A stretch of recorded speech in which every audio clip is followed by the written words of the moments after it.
Good morning, everyone. My name is Elani Sun, and this summer at NSL, I'm interning in Congressman Jamie Raskin's office. I'm an Israeli political activist. For the past 3 years, I've been working for an Israeli organization called Peace Now, advocating for the two-state solution. NSL is all about telling a new story about the Israeli-Palestinian conflict. And it was very surprising to discover that here in DC, people talk about our conflict like describing a football game. You choose a team, and you're assigned colors and chants and arguments, and you're expected to defend your team against all criticism or opposition. And I am here today to urge you to stop telling the old story of pro-Israel versus pro-Palestine and start telling a new story about being pro-solution. That being said, my story today is not only about being pro-solution, it's about thinking post-solution. Each and every NSL delegate came here with a project for change. My project is called Foresight. Foresight is about looking back in order to move forward. I plan to take a group of young Israelis and Palestinians my age, political activists who see themselves becoming the future political leadership in Israel and Palestine to South Africa. I want for them to be ready for the day when a political agreement is achieved between Israelis and Palestinians, by learning about the decisions made in South Africa 30 years ago and the consequences of those decisions, how they impact South Africa today. I want to tell you the story about how I started doing what I do, what I see as the quest of my life, and why we need to start talking about the Israeli-Palestinian conflict in a generational context. My father was born in Iran to Iraqi parents who fled their home in Baghdad due to persecution. My mother was born in Israel, and her parents fought in the 1948 war and got married in captivity, where both of them were prisoners of war. I was born and raised in Israel. When I was 9, the Second Intifada broke out. My childhood memories are of pictures of exploding buses and ruined homes, memories of wailing sirens and screams of parents in their funerals of their children. I am the youngest brother of 3. My older brother, my 2 older brothers, and myself, we served in the Israeli army as combat soldiers. My oldest brother, Ishai, served for 3 years. Then my middle brother, Barak, served for 3 years. And then I served for 4 years. That meant that our parents had 10 consecutive years of sleepless nights. During times of tension and war, my brothers were called on for reserve duty, and all 3 of us were posted somewhere serving in the military. I served in the Israeli Special Forces in the K-9 unit. I had my own personal dog. Her name is Gigi. She was a bomb detection dog. She is a Belgian Shepherd, 45 pounds of hyperactivity. She's now retired and living with her last handler.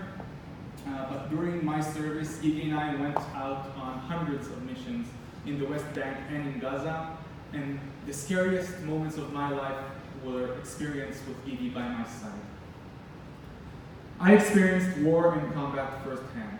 I participated in funerals of friends and classmates.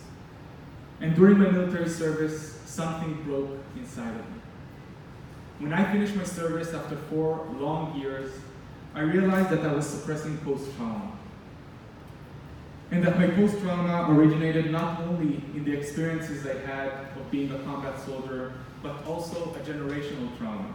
The trauma experienced by generations exposed to constant war, conflict, and death. My generation, our generation, was born during the First Intifada, grew up during the Second Intifada, and experienced 3 Gaza wars in less than a decade. By the time I left the army, I was 23 years old, and by then I was in too many funerals for someone my age. Funerals of people younger than me, people who lost their lives as a direct result of this conflict. Realizing my combat trauma and the generational trauma, I felt trapped.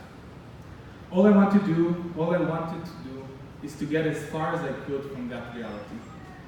So I did what a lot of my members of my generation do after their military service.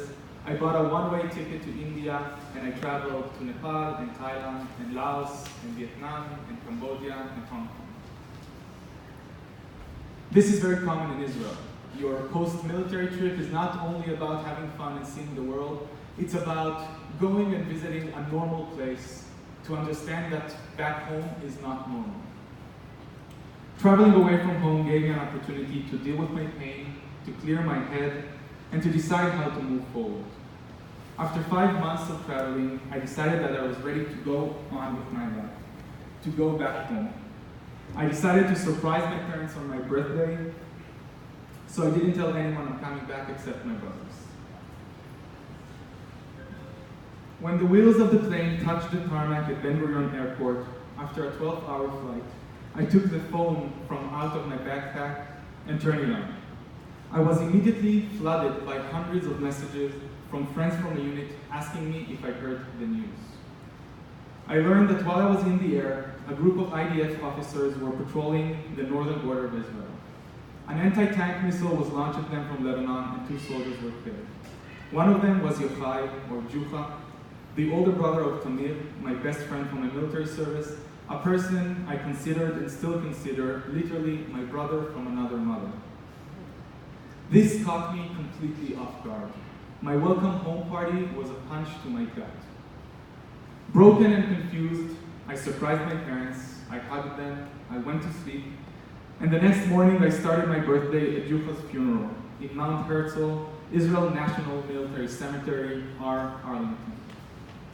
I was crushed. I thought I could get over my trauma, continue with my life, but I realized that I can't. I realized that war and conflict have been the soundtrack of my generation, and it was at that moment that I decided to dedicate my life to make sure that the next generation will grow up with a different soundtrack. From my own personal post-trauma and my collective generational post-trauma, I joined Peace Now, first as a volunteer, then as a staff member.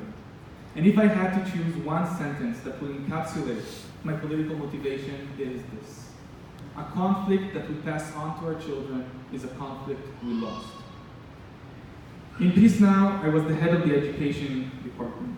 I trained young Israelis to talk to other young Israelis about the conflict. My job was to create a generational call to action on a nationwide scale, and I did it with passion due to my personal political motivation.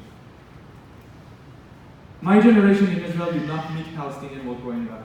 Our parents used to drive into Palestinian cities, but since the Second Intifada and the building of the separation wall, my generation had a different reality.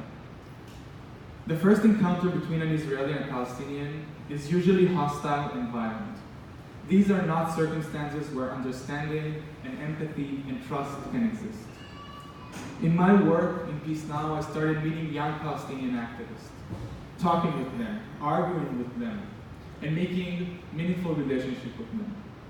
It was in programs like NSL that I learned that I had more in common with them than with my own political leadership. I cannot emphasize enough how programs like NSL are influential. The conversations that are discussed in the workshops and even over dinner could have never happened back home. I am deeply grateful for having this opportunity, and I wish more people from my generation would have this chance to get far from home in order to get a new perspective and realize how similar we are. Faura and Muhammad and I have more to talk about than Netanyahu and I. But the only way we can meet on equal terms is outside the region. I realize that just like my trip to the Far East, sometimes you need to get far from home in order to get perspective and insight about home. Working at Peace Now gave me an understanding about a feasible two-state solution should and will look like. I think that the day when this political solution will be negotiated is not that far away.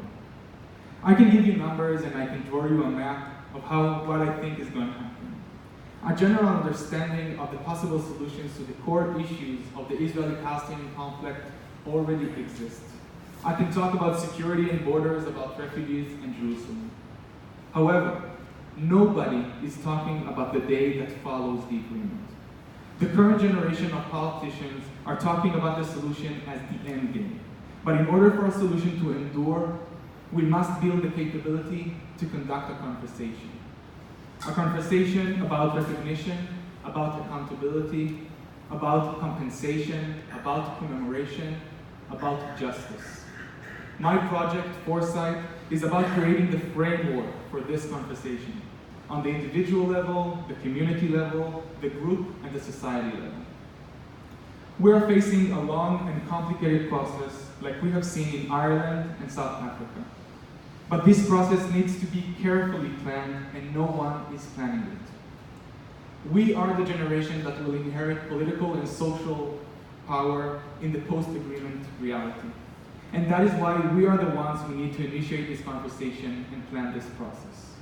My project is to learn from South Africa, a land torn by years of war, hate, and oppression, a land that forged a different path and told a new story to the world by creating a system of transitional justice with the Truth and Reconciliation Committees formed after the collapse of the apartheid regime. The perspective you get from traveling away from home is unique and can't be achieved artificially.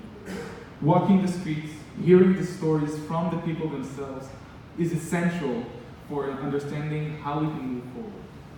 Just like me standing here and sharing with you my story, not the story of a random Israeli and not through video or a movie. Sharing the room with you, sharing the stage with Muhammad and Thawra is much more powerful. Nelson Mandela said in his inauguration speech, "We succeeded to take our last steps to freedom in conditions of relative peace. We commit ourselves to the construction of a complete, just, and lasting peace." He understood that a political solution is only the beginning of a much bigger process. The role of the next generation of Israeli and Palestinian political leaders is to create stable foundations upon which an agreement can last in the face of post-agreement crisis. Traveling to South Africa away from home will give us a new perspective.